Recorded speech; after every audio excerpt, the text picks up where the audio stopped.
M Kumar mathematics classes. कल बाबू आप लोग का एक दिन 6 दिसंबर को छुट्टी दिए थे, बट 7 दिसंबर को क्लास ऑफ रहा। कुछ हमको कार्य था, इसके कारण 7 दिसंबर को क्लास को क्लोज किए थे, ऑफ किए थे। आज स्टार्ट कर रहे हैं 8 दिसंबर को। तो कोऑर्डिनेट में आप लोग को कहीं से डाउट दिक्कत नहीं हुआ होगा। जितने भी क्वेश्चन बाकी था सभी कोऑर्डिनेट बन चुका। सॉलिड ज्योमेट्री स्टार्ट कर दे।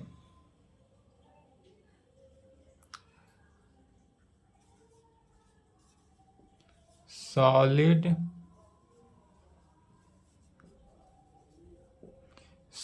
ज्योमेट्री या इसी को बोलते हैं थ्री डायमेंशनल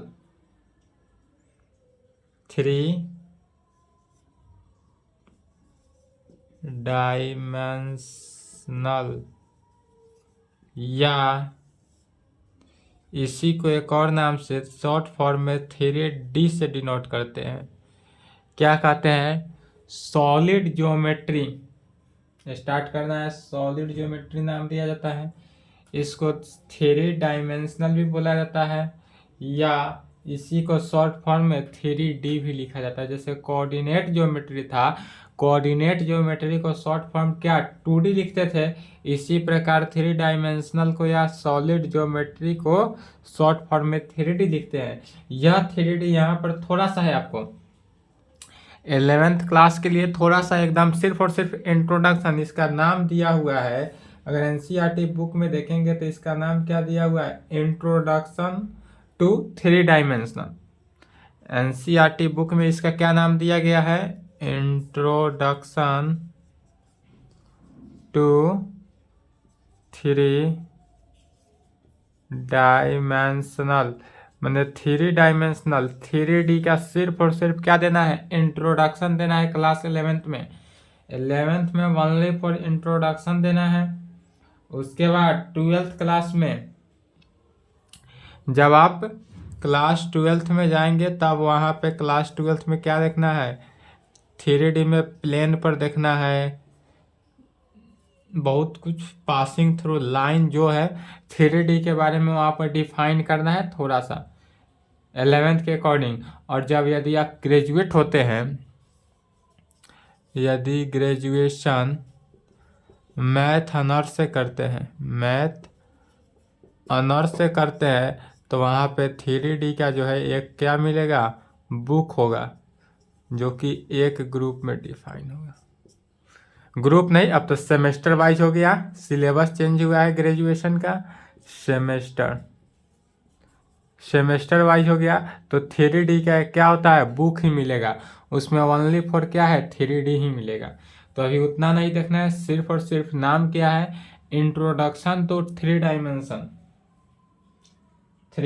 डायमेंशनल, उसी को देखते हैं। तो इसी में टॉपिक डाल देना है, introduction to 3 dimensional. Introduction to 3 dimensional यही है। 11th क्लास में 3D का ओनली फॉर क्या देना है? इंट्रोडक्शन देना है।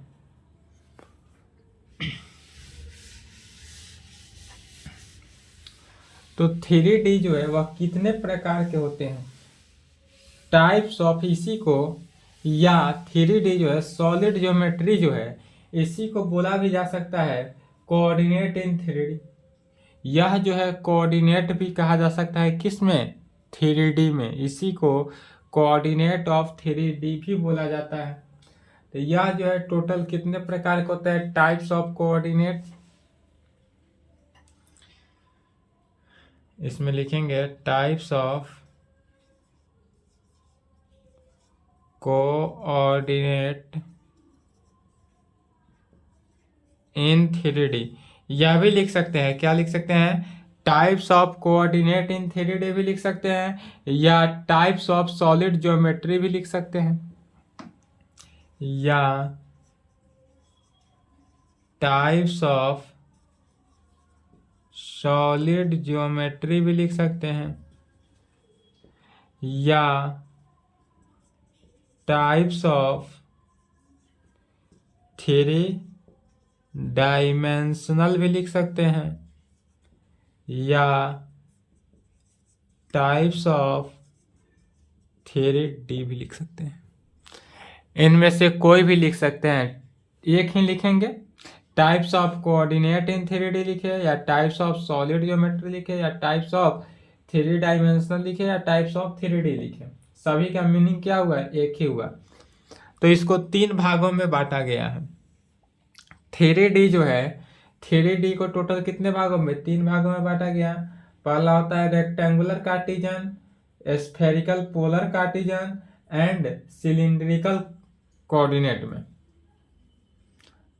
Types of coordinate in solid geometry में पहला लिखेंगे। पहला टाइप क्या है? तो rectangular Cartesian,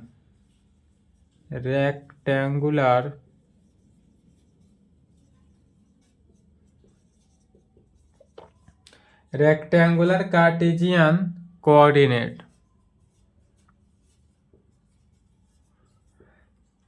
rectangular Cartesian coordinate, यह जो है रेक्टेंगुलर कार्टेशियन कोऑर्डिनेट किस में होता है? एक्स वाई जेड में।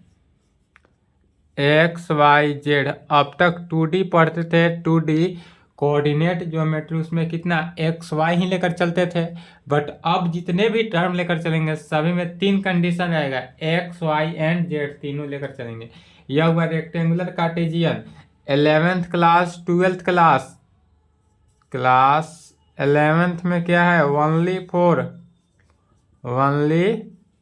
रेक्टेंगुलर ही पढ़ना है, ओनली रेक्टेंगुलर कार्टेशियन ही पढ़ना है। उसके बाद जब 12th क्लास में जाएंगे तो स्फेरिकल का थोड़ा सा एंड सिलिंड्रिकल का थोड़ा सा पढ़ना है। और जब ग्रेजुएट होंगे तब वहाँ पर रेक्टेंगुलर, स्फेरिकल एंड सिलिंड्रिकल तीनों को डिफाइन करके अच्छे से पढ़ना है।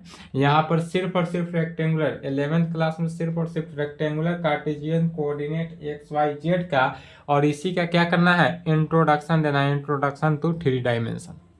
ठीक है, तो यहाँ पर सिर्फ और सिर्फ किसको पढ़ाएंगे? रेक्टेंगुलर को ही पढ़ाएंगे। जब 12th क्लास में आप जाएंगे तो 12th क्लास, अभी 12th क्लास में भी 3D स्टार्ट होने वाला है। वही 3 लेक्चर के बाद, 3 क्लास के बाद अभी वेक्टर चल रहा है। वेक्टर जैसे समाप्त होगा उसके बाद वहाँ 12th क्लास में भी 3D ही स्टार्ट होगा। ठीक है, तो 3D वहाँ पर चलेगा तो वहाँ पर रेक्टेंगुलर भी पढ़ाएं। रेक्टेंगुलर क्योंकि यहाँ पर डिफाइन कर देंगे, इसके आगे जितना है वह 12th क्लास में पढ़ाया जाएगा। जहाँ यहाँ स्टॉप करेंगे 12th में वहाँ से स्टार्ट करेंगे। ठीक है, फिर स्फेरिकल पोलर कोऑर्डिनेट भी पढ़ाएंगे 12th क्लास में, थोड़ा सा उसको बताएंगे। और सिलिंड्रिकल का थोड़ा सा इंट्रोडक्शन देंगे। और यदि ग्रेजुएशन करना चाहेंगे तब उसमें पूरे अच्छे से डिफाइन होगा। दूसरा हो जाता है spherical polar coordinate. Spherical polar coordinate, spherical polar coordinate. और स्फेरिकल पोलर कोऑर्डिनेट किस में होता है? आर थीटा फाई के टर्म में। स्फेरिकल पोलर कोऑर्डिनेट जो होता है वह spherical polar coordinate r theta phi के कंडीशन में। एंड तीसरा सिलिंड्रिकल कोऑर्डिनेट।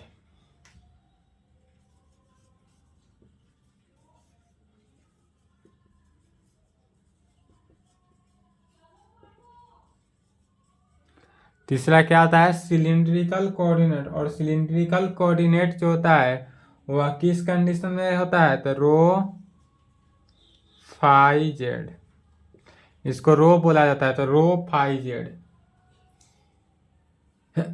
ठीक है, तो types of coordinate in 3D, या टाइप्स ऑफ सॉलिड ज्योमेट्री, या टाइप्स ऑफ थ्री डायमेंशनल, या टाइप्स ऑफ 3D का है तो कितने प्रकार के? 3 प्रकार के। कौन कौन?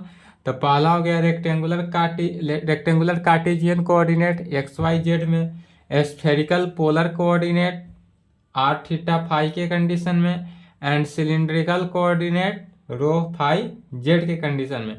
और यहाँ पर 11th क्लास में सिर्फ और सिर्फ क्या पढ़ना है, रेक्टेंगुलर पहला ही पढ़ना है, दूसरा तीसरा को नहीं पढ़ाएंगे। यहाँ पर दूसरा तीसरा का इंट्रोडक्शन 12th क्लास में मिलेगा। यहाँ पर सिर्फ और सिर्फ only for rectangular Cartesian coordinate x y z में ही देखना है। ठीक है, तो यहाँ तक लिखे।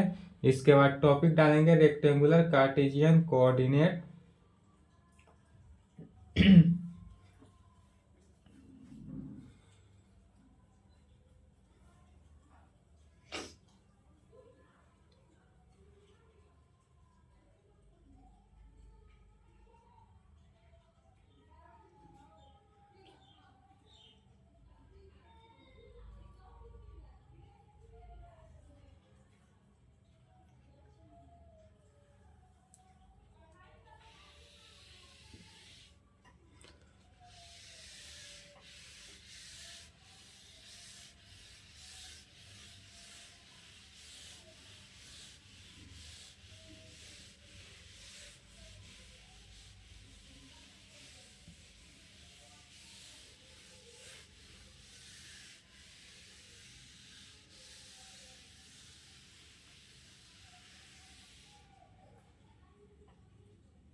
Rectangular Cartesian coordinate. अब रेक्टेंगुलर कार्टेशियन कोऑर्डिनेट क्या है इसी को समझना है।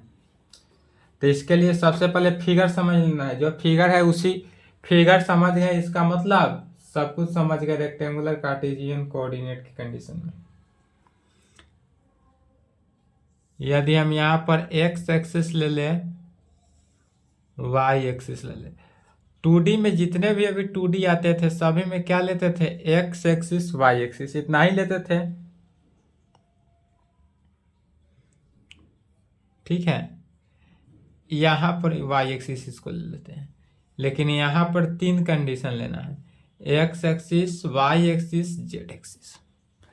यदि यह एक्स एक्सिस लिए, यह वाई एक्सिस लिए और इसको जेड एक्सिस लिए, यह x axis y axis z axis, यह जो है एक्स एक्सिस तो हॉरिजॉन्टली है, जेड एक्सिस वर्टिकली है, और वाई एक्सिस जो है वह परपेंडिकुलर है। माने यह जो वाई एक्सिस है इस प्रकार से होगा, यह जो हुआ यह हुआ हमारा वाई एक्सिस। ध्यान से देंगे, यह वाई एक्सिस है इस प्रकार खड़ा होगा, तो इसको तो खड़ा बोर्ड पर नहीं दिखा सकते, इसलिए इसको क्या किए, सुता दिए इस प्रकार से। तो यह y axis, x axis y axis z axis ले लिए। अब क्या करते हैं, सर्वप्रथम x axis y axis z axis तो लेना ही है। अब सभी पे क्या करेगा कि कोई लाइन यदि मान लेते हैं, एक लाइन पी क्यू को, यदि हम यहां से एक लाइन ले लेते हैं एक्स एक्सिस पर, एक्स एक्सिस पे क्या किए, एक लाइन एनी लाइन लिए जिसका एनी पॉइंट ले लिए क्या, पी क्यू। यह जो पी क्यू लिए, यह पी क्यू क्या हुआ, एनी पॉइंट हुआ। अब यहाँ P का कोऑर्डिनेट जो लेंगे, चूंकि x axis y axis z axis तीनों कंडीशन फर्स्ट क्वाड्रेंट में कर रहा है, अर्थात यह क्या हुआ, एक्स वाई जेड, यदि तीनों के तीनों कंडीशन में पॉजिटिव हो वह फर्स्ट कंडीशन, तो एक्स वाई जेड के कंडीशन पर अप्लाई हुआ। क्यू पॉइंट पर देखेंगे तो क्यू पॉइंट में क्या है, क्यू जो है इस पे क्या है, तो एक्स एक्सिस है, वाई एक्सिस भी है, बट यहाँ पर जेड एक्सिस तो इस तरफ नहीं है। तो जब यहाँ जेड एक्सिस नहीं है तो यहाँ पर जेड एक्सिस का क्या पॉइंट हो गया, 0। जब जेड एक्सिस नहीं है तो जेड एक्सिस 0 होगा, क्योंकि यह क्यू पॉइंट जो है यहाँ एक्स एक्सिस है और इस तरफ वाई एक्सिस है। तो एक्स का कोऑर्डिनेट वाई का कोऑर्डिनेट होगा, और यहाँ पर जेड एक्सिस नहीं है, जेड एक्सिस चूंकि हॉरिजॉन्टल वर्टिकली है, तो वर्टिकली है ऊपर की तरफ है, लेकिन यहाँ नीचे की तरफ है तो नहीं है जेड एक्सिस, इसलिए यहाँ पर जेड एक्सिस का वैल्यू क्या हो जाएगा, 0। तो यहाँ पर लिख लेंगे 0। यह तो ओरिजिन है, तो यह P और Q पॉइंट मिला। अब यदि हम Q पॉइंट को, यह जो Q पॉइंट है, इस Q पॉइंट से हम एनी लाइन x एक्सिस को मिला दें, Q पॉइंट से एक्सिस पे परपेंडिकुलर डाले, जो कि M नाम दे देते हैं, तो यह 90 डिग्री का एंगल बना। यह x एक्सिस पे जो बना यह कितने डिग्री का एंगल, 90 डिग्री का एंगल। और चूंकि यह x एक्सिस पर है, M पॉइंट जो है, M पॉइंट कहाँ पे है, x एक्सिस पे, तो जब M पॉइंट x एक्सिस पे है तो इसका x कोऑर्डिनेट तो x ही रहा, x एक्सिस पे है तो y और z कोऑर्डिनेट कितना हो जाएगा, 0 0। x एक्सिस पे हो तो x को छोड़कर y z 0 0, y एक्सिस पे हो तो y को छोड़कर x z 0 0, एंड यदि z एक्सिस पे हो तो z को छोड़कर x y 0 0 होता है। पुनः Q पॉइंट से परपेंडिकुलर डालते हैं y एक्सिस पर। अब Q पॉइंट से परपेंडिकुलर डाल दिए y एक्सिस पर, यह भी परपेंडिकुलर डाला गया अर्थात 90 डिग्री, और इसका नाम n लेते हैं। और यह n जो है y एक्सिस पे है, तो y एक्सिस पे है, इसका कोऑर्डिनेट x एक्सिस 0, y तरह z एक्सिस 0। क्योंकि यह y एक्सिस पे है इसलिए y को छोड़कर x z 0। पुनः यदि z एक्सिस है, यह z एक्सिस है, और इस z एक्सिस का कोऑर्डिनेट की बात करें तो यह कितना हो जाएगा, x 0 y 0, z एक्सिस को छोड़ देना है तो z 0 0 z हो जाएगा। सभी एक दूसरे पर परपेंडिकुलर, तो 3D के लिए ऑल बताए थे कि जब 3D आपस में तीन क्या है, x एक्सिस हॉरिजॉन्टली पर वर्टिकल y एक्सिस, और इस पे भी परपेंडिकुलर है, यह खड़ा के डायरेक्शन में, तो परपेंडिकुलर है y एक्सिस, अर्थात यह कितना हो गया, सभी के सभी एंगल जो होता है वह किसके इक्वल होता है, 90 डिग्री। तो सभी का सभी एंगल जो है 90 डिग्री है, सभी एंगल किसके, 90 डिग्री। अब यहां से ओरिजिन से m का डिस्टेंस x कोऑर्डिनेट के अकॉर्डिंग, n से लेकर q तक का डिस्टेंस x ही हुआ।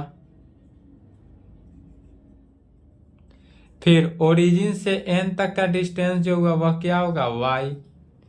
फिर m से लेकर q तक का डिस्टेंस y, यह भी डिस्टेंस y।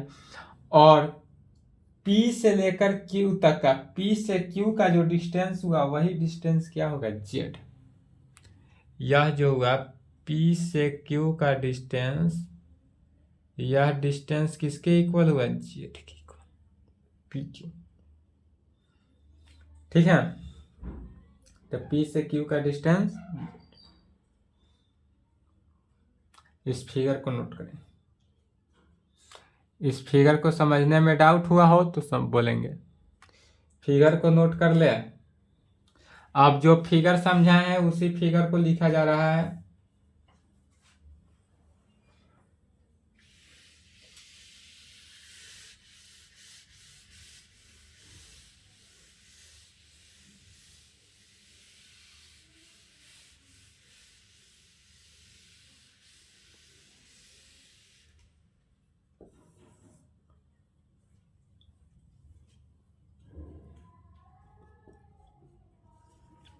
मान लेते हैं कि लेट P पॉइंट है जिसका कोऑर्डिनेट कितना है, x y z. P point का coordinate x y z be any point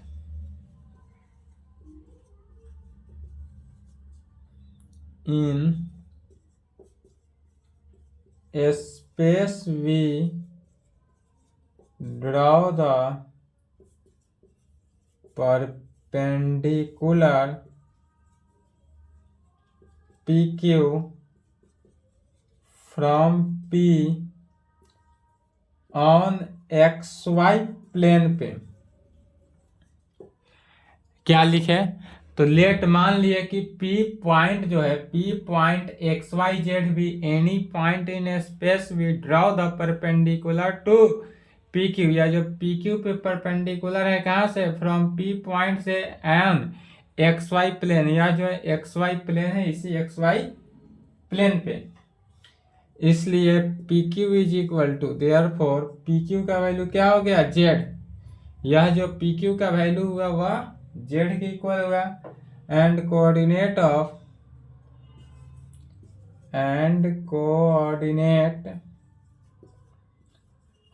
Q का कोऑर्डिनेट कितना हुआ, XY0, और यह जो Q कोऑर्डिनेट हुआ यह XY0 कैसे हुआ यह तो समझा चुके हैं, उसी को सिर्फ और सिर्फ क्या कर रहे हैं, लैंग्वेज में लिख रहे हैं।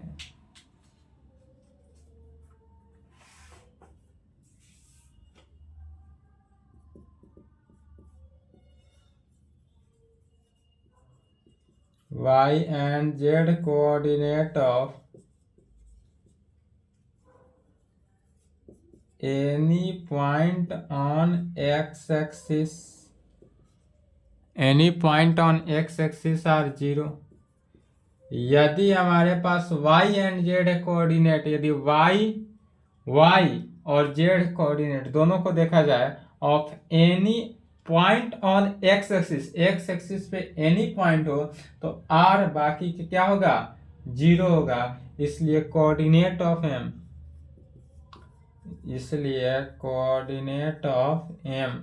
m का कोऑर्डिनेट कितना हो गया, x0 0, x एक्सिस पे है तो x, बाद बाकी क्या हुआ 0 0।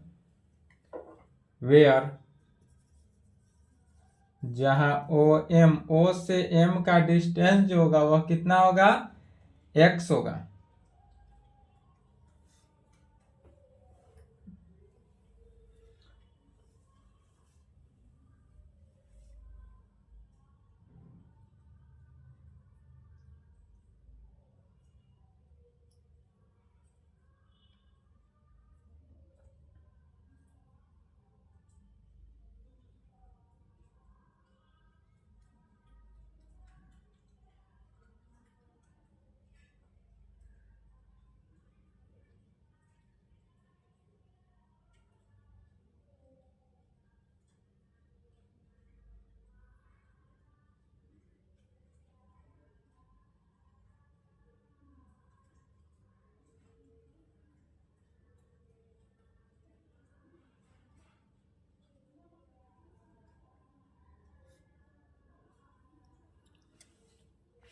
लिख लिए।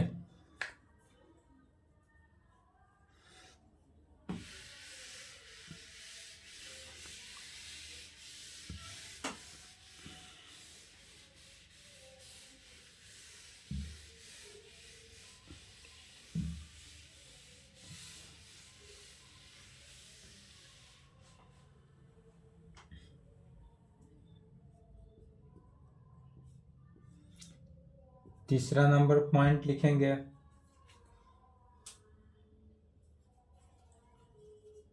x and z coordinate of any point on y axis r 0। क्या कहेंगे, तो x and z coordinate of any point on y axis are 0। y axis पे एनी पॉइंट कौन सा, x एंड z कोई एनी पॉइंट का coordinate हो तो वह y एक्सिस पे क्या होगा, 0 होगा। इसलिए कोऑर्डिनेट ऑफ n का कोऑर्डिनेट कितना निकला, 0y0। जो वैल्यू निकला हुआ है उसी को सिंप्लीफाई लैंग्वेज में लिखा जा रहा है। वेयर जहां O से N का डिस्टेंस जो है क्या होना चाहिए, y होना चाहिए। सिमिलरली इसी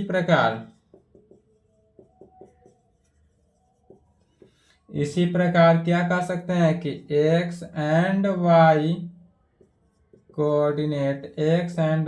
coordinate of any point on z axis are zero, any point on z axis are zero, अर्थात इसलिए कोऑर्डिनेट ऑफ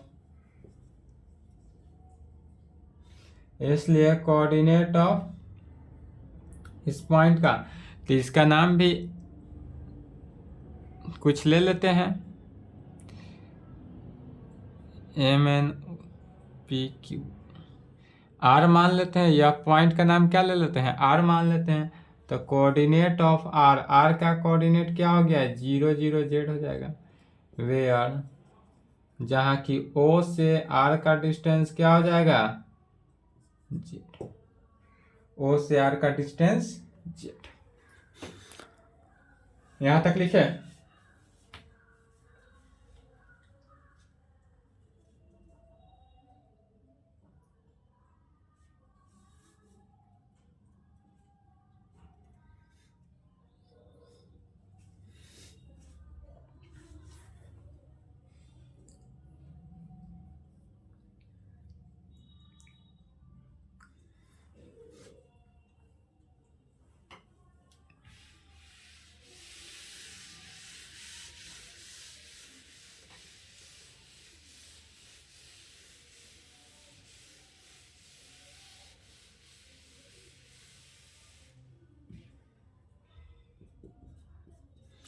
नेक्स्ट चौथा number point,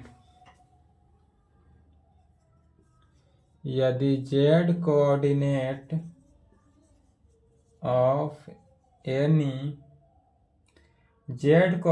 of any point इन किस में, तो एक्स वाई प्लेन में हो, प्लेन ई जीरो, यदि हमारा जो जेड कोऑर्डिनेट हो वह एनी एक्स वाई प्लेन में हो, किस प्लेन में, तो एनी एक्स वाई प्लेन में, सिंस, तब कहेंगे since this relation is true, तब यह जो रिलेशन होगा वह क्या होगा, ट्रू होगा। कहाँ पे ट्रू होगा, तो for every point on x y plane, for every point on x y plane, x y plane के एवरी पॉइंट मतलब प्रत्येक पॉइंट, एक्स वाई प्लेन के प्रत्येक पॉइंट के लिए ट्रू होगा। इसका मीनिंग क्या होगा कि हमारा जो एक्स वाई प्लेन होगा, तो एक्स वाई प्लेन के प्रत्येक पॉइंट के लिए यह रिलेशन क्या करेगा, ट्रू होगा, मैंने सही साबित होगा। तो इसलिए कहा जा सकता है कि equation of x y plane is, इसलिए equation of x y plane is, x y plane का इक्वेशन, तो एक्स वाई प्लेन का इक्वेशन में क्या हो गया, जेड का वैल्यू 0। यदि एक्स वाई प्लेन का इक्वेशन का है तो उस कंडीशन में जेड का वैल्यू क्या हो जाए, 0 हो जाएगा। सिमिलरली, इसी प्रकार यदि equation of x z plane का है is y is equal to 0, यदि एक्स जेड प्लेन का इक्वेशन का है, एक्स जेड प्लेन का इक्वेशन तो वाई का वैल्यू 0, एक्स वाई प्लेन का इक्वेशन तो जेड 0, एक्स जेड प्लेन का इक्वेशन का है तो वाई का value 0, and equation of y z plane, यदि वाई जेड प्लेन का है तब इज इक्वल टू एक्स का वैल्यू 0, और वाई जेड प्लेन हो तो एक्स का वैल्यू 0। 5 नंबर पॉइंट में लिखेंगे कोऑर्डिनेट ऑफ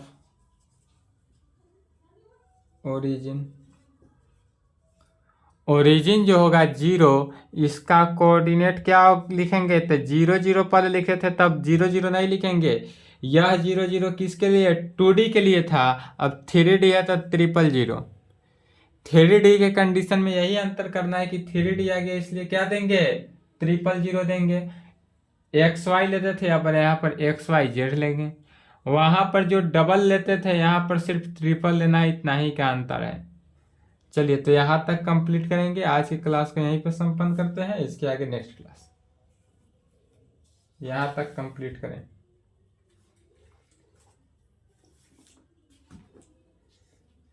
यह सब क्या है? इंट्रोडक्शन है। किसका? किसका इंट्रोडक्शन है? तो 3D।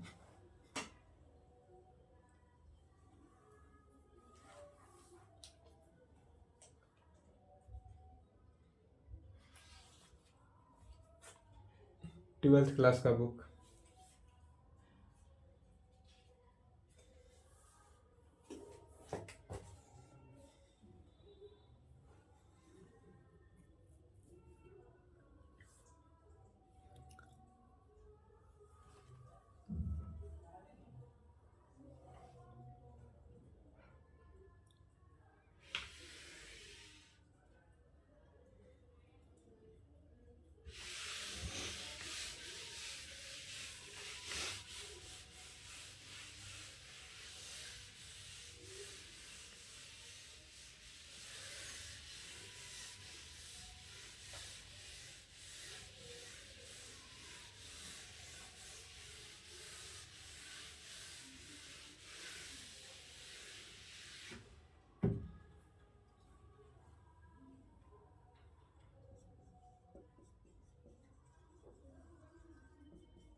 M Kumar mathematics classes.